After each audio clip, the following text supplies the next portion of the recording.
Hello guys, welcome back to my channel. Happy Sundays guys, hopefully you all healthy and happy.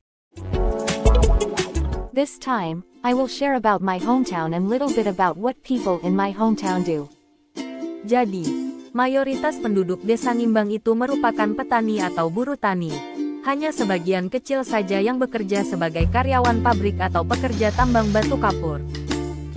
Nah, sebagai petani tentu saja kegiatan mereka tidak jauh-jauh dari menanam dan merawat tanaman mereka di kebun atau sawah. Jadi setiap pagi, mereka pasti sudah siap-siap untuk berangkat ke kebun. Sedari sebelum subuh, ibu-ibu sudah bangun untuk berbelanja dan memasak sebagai bekal makan di kebun. Karena biasanya mereka akan berada di kebun selama seharian, dari pagi hingga petang atau paling tidak sampai setengah hari. Tapi, tidak semua orang punya sawah atau kebun sendiri untuk digarap. Nah, bagi orang-orang yang tidak memiliki garapan lahan, atau hanya memiliki sedikit tanah garapan, biasanya mereka akan mendapat atau meminta tanah garapan dari program perhutanan sosial dari pemerintah.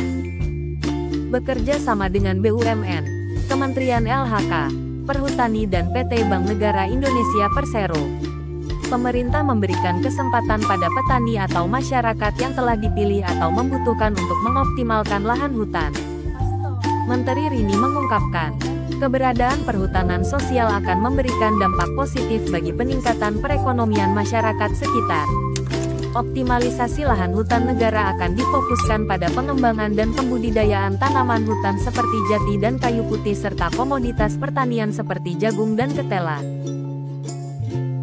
Selain itu, pengolahan lahan juga diperuntukkan bagi program Multipurpose Trispesies MPTS seperti alpukat, cengkeh, cempedak, jambu mete, jengkol, kelengkeng, mangga, mangka, pit, rambutan, sukun, dan asam. Selain sebagai lahan konservasi, masyarakat juga dapat mengambil manfaat lain dari program MPTS tersebut. Penduduk yang mendapatkan kesempatan untuk mengelola hutan optimalisasi ini bisa meningkatkan perekonomian mereka. Dengan tambahan pendapat dari hasil panen yang pastinya akan lebih banyak. Rata-rata penduduk desa yang menggarap, kontrak, atau hutan sosial ini bisa menggarap kurang lebih 1 hektar lahan. Namun tidak seenaknya saja, ada beberapa ketentuan yang harus dipatuhi untuk menggarap hutan sosial ini.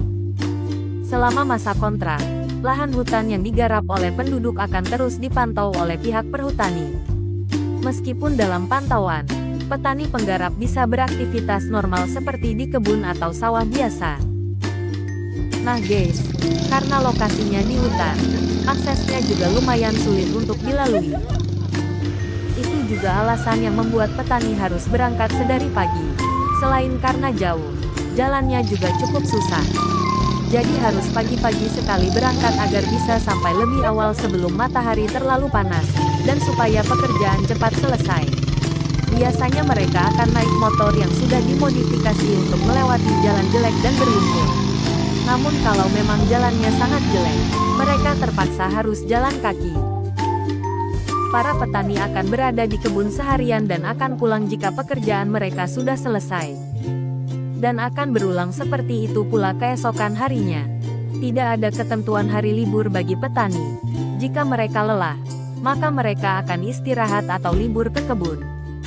Mereka sangat menikmati harinya dengan bekerja sesuai dengan kapasitas fisik dan energi mereka. And for your information guys, my village will be opened as Desa Wisata, or vacation village, so you can come and see how beautiful my hometown. Oke guys, thanks for watching dan semoga konten ini bisa bermanfaat buat kita semua. See you di konten-konten selanjutnya dan jaga kesehatan ya.